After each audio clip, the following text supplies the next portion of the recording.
Tasty ஃபுட்டுக்கு subscribe பண்ணுங்கள், bell ஐக்கானை கிளிக் பண்ணுங்கள். வணக்கம். இன்னைக்கு ரவை பாதாம் பிரியாணி எப்படி செய்கிறதுன்னு பார்ப்போம். அதுக்கு தேவையான பொருட்கள் என்னென்னு பார்க்கலாம் வாங்க.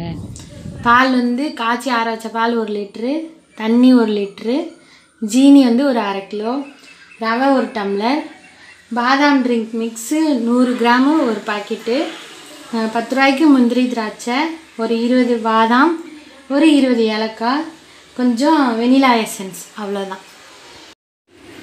அடுப்பை பற்ற வச்சுக்கலாம். காய்ச்சி ஆற வச்ச பாலை ஊற்றிக்கலாம்.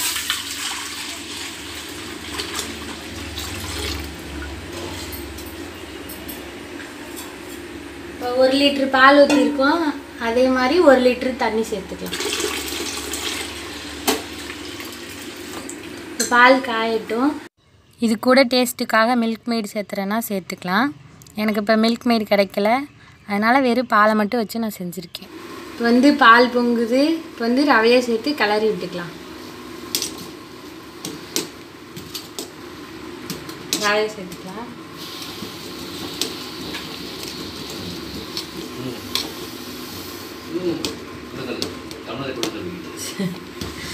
ரவை நல்லா வேகட்டும்.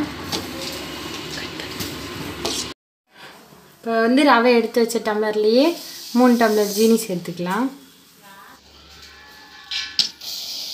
2வது டம்ளர்,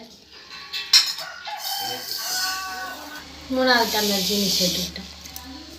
பார்த்துட்டு உங்களுக்கு இனி பத்தலைன்னா நீங்கள் கொஞ்சம் எக்ஸ்ட்ரா சேர்த்துக்கலாம். ரவை வெந்துருச்சான்னு பார்த்துக்கலாம். ரவை நல்லா வெந்துருச்சு. இப்போ பாதாம் ட்ரிங்க் மிக்ஸ் நம்ம எடுத்து வச்சுருந்ததை சேர்த்துக்கலாம்.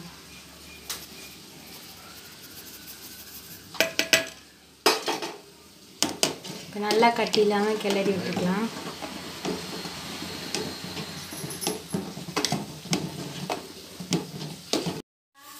இப்போ நல்லா கட்டி இல்லாமல் கலந்து விட்டாச்சு. நம்ம அரைச்சி வச்ச ஏலக்காய் பொடியை சேர்த்துக்கலாம். எடுத்து வச்சுருக்க வெனிலா எசன்ஸும் சேர்த்துக்கலாம். நல்லா கொதி வரட்டும். இப்போ முந்திரி திராட்சை எடுத்து வச்சுருக்கிறத வறுத்து சேர்த்துக்கலாம். இப்போ ஒரு பாத்திரத்தை வச்சு முந்திரி திராட்சை வறுக்கிறதுக்கு கொஞ்சமாக தேங்காய் எண்ணெய் சேர்த்துருக்கேன். முந்திரி திராட்சையை போட்டுக்கலாம். எடுத்து வச்சுருக்க பாதாம் பருப்பையும் சேர்த்துக்கலாம். இதோட நல்லா மிதமான தீ வச்சு நல்லா செவக்க வறுத்துக்கலாம்.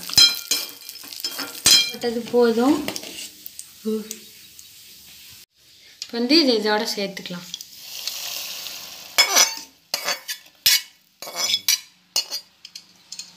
நல்லா கொதிச்சிருச்சு. இப்போ ரவை பாதாம் பிரியாணி ரெடி. ரவை பாதாம் பிரியாணி ரெடி. நீங்களும் வீட்டில் செஞ்சு சாப்பிட்டு பார்த்துட்டு எப்படி இருந்துச்சுன்னு கமெண்ட் பண்ணுங்கள்.